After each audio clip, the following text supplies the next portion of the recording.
Hey, I'm Thomas. This is Life is Rad, and this is a bit of a different video because I'm here with my Polestar 2, which is now 4 years old, which means it's out of warranty. So I wanted to take a look at how it's been driving an electric vehicle long term and what that means now that it's out of warranty. So please bear with me. I'm no automotive journalist or car reviewer, but I kind of wanted to summarize the pros, the cons, and how it's been with the Polestar.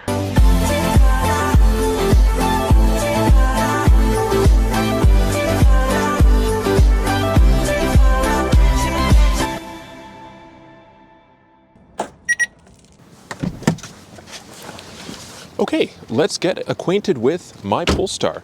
This is the 2021 launch edition. As the name suggests, it's the first model year, and what that does is add a couple things. It automatically includes the Pilot Pack and Plus Pack. That adds under the Pilot Pack some of your highway driving features like autonomous cruise control, lane keep assist, there's a 360 camera, among some other safety features. Your Plus Pack adds some aesthetic and comfort options like heated front seats, rear seats, heated steering wheel, all great for the winter, panoramic glass roof, upgraded seating material, the upgraded Harman Kardon sound system as well. Check this out. Hands-free trunk. Yeah, I don't know, I just think that's cool. As well, with the launch edition, you get dual motor, front and rear. So this thing is all-wheel drive, and that leaves 3 options to choose from with those included features. To start, you could upgrade from 19-inch rims to 20-inch rims. This is a bad example because these are my winter rims, but they are the 20s. You could also upgrade the seat material. This is the Weave Tech that comes with the Plus Pack, but you could also do a Napa leather that was ventilated as well. In the 2021, it came in a weird barley color, which I'm not a fan of, so not too unhappy that this doesn't have the ventilated seats. The last thing you could add to this launch edition is the Performance Pack. That really reaches into Polestar's history as a racing team. What that adds is the Performance Brembo brakes, a full software tune to improve the power output of the motors and the batteries, as well as you probably noticed, the gold Brembo brakes match the gold seat belts. As well, there'd be matching gold valve caps on the tires, but they're not on right now because I've got my winter tires on. So that's the briefest overview of this car. There's better reviews online which go over all the details. Definitely check those out. It's better than what I just gave here. So for now, I'm going to jump into the 64,000 kilometer maintenance that just came up for this car. And let's time travel back to when I booked that. Hi there, could I speak to service, please? Thank you. Could like Friday morning work? Awesome, thank you very much. And we'll revisit this when the car is back from service right now. So, I was at the service center yesterday in Markham, or Polestar Uptown Toronto as it's known. The 64,000 kilometer service was a grand total of 697, nope, I can't read, pretty much 680 Canadian dollars. Here's what the 64,000 kilometer service appointment included.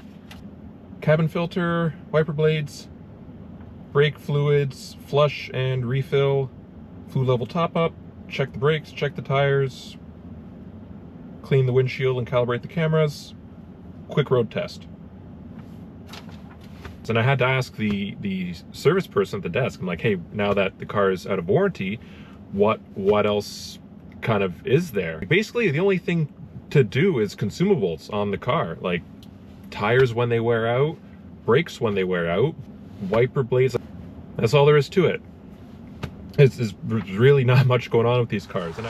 All right, so we have a clean bill of health. Car doesn't need to go for service for 2 years or 30,000 kilometers, whichever comes first. So how has my experience been with it? Well, after driving it for 2 years, whoa. Hey, I thought you said this is a 4-year-old car. What do you mean you bought it 2 years ago? That's right, I did say it's a 4-year-old car, which it is, but I purchased this used 2 years ago. So I had my homework cut out for me. What was a used EV like? Would the battery be degraded? And being a new brand, like, how reliable was it? Where were they coming from? If you're not familiar with the Polestar brand, they are the sister brand to Volvo. So I know I could rely on some of those similar parts, similar designs, and of course the renowned Volvo safety. So knowing that, what really drew me to the car is that it looked like a car.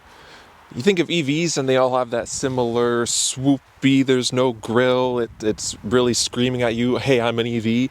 And the Polestar 2 is a car. You have a regular looking grill on the front, there's actual door handles that you can grab and open.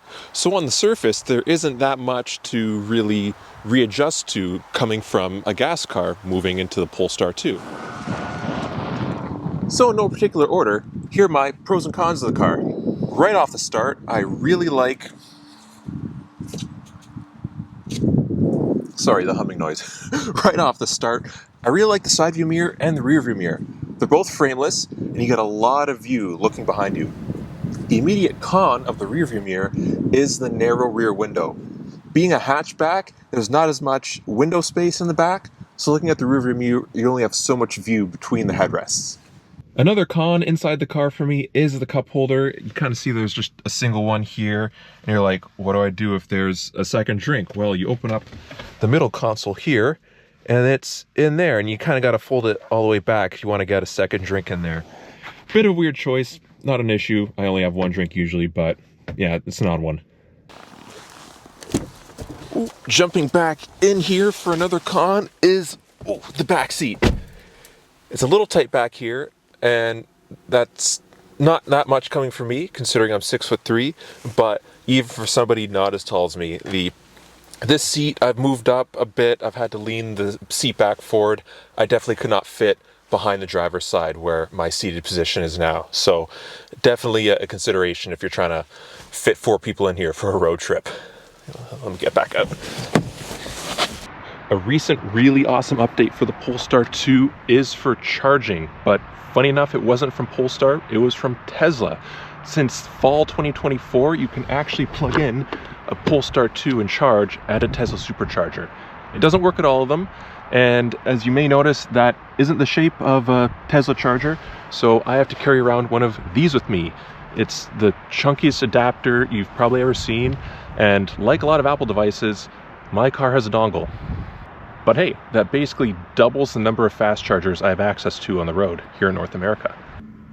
Now this one might split the room, but right now you can hear the turn signal on. It's a bit more of a snap or a pop than just like a simple blink, but I really like it.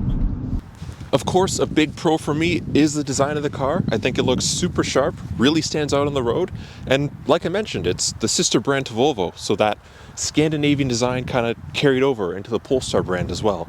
It's not uncommon, I'm driving down the road and the person next to me is rubbernecking to take a look at what exactly I'm driving, because it seems that in Canada and the US here, there's not as many of these on the road, so yeah, even 4 years later, it might be the first time somebody sees some of these driving down the highway. So, where does that bring us with the Polestar 2? And to do my best to summarize these pros and cons, I think overall, it's a really compelling car. A lot of the features are in here that you'd expect from a new vehicle, and especially with a lot of the techie stuff. It's a really premium car. The fit and finish and styling are all super great, as I've kind of shown. But as an electric vehicle, it may leave maybe some things to be desired. The charging speed for DC fast isn't the fastest. The battery isn't the largest. But like I mentioned, this is the first model year, and they have worked on and iterated that in the newer ones. The remaining things and the cons I've listed, that might just be personal preference, and they're things to consider when looking at the Polestar 2. For me, driving it for 2 years, those are things I've learned to live with and haven't been huge detractors, but maybe that is for other buyers, and definitely some things to consider when you're looking at the Polestar 2. So, where does that leave us in early 2026 if you're considering the Polestar 2?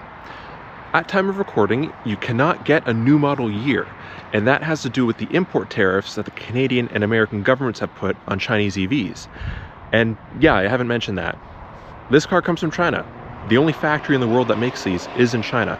So take that as a consideration. It didn't impact my buying decision, but people have their opinions, of course, and we'll leave it there.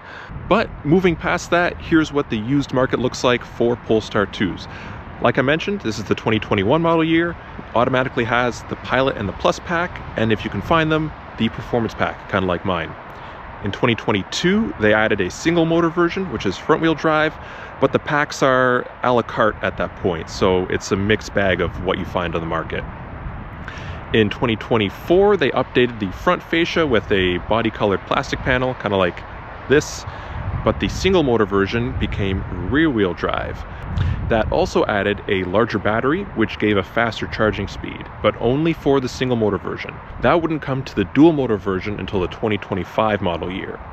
So to boil it all down, if you want the biggest battery and fastest charging, you're looking at either a single motor 24 or a dual motor 2025, and I definitely recommend getting the Pilot and Plus packs on those. But if you're indifferent to charging speed, all the model years are solid options. I think the all-wheel drive is really great for the performance, and definitely consider the Pilot and Plus packs on those. So that's my take on the Polestar 2. Hopefully it was somewhat informative for you. Again, thanks for bearing with me not being too practiced in this kind of video, but I really wanted to showcase this car, and I've really enjoyed it for 2 years.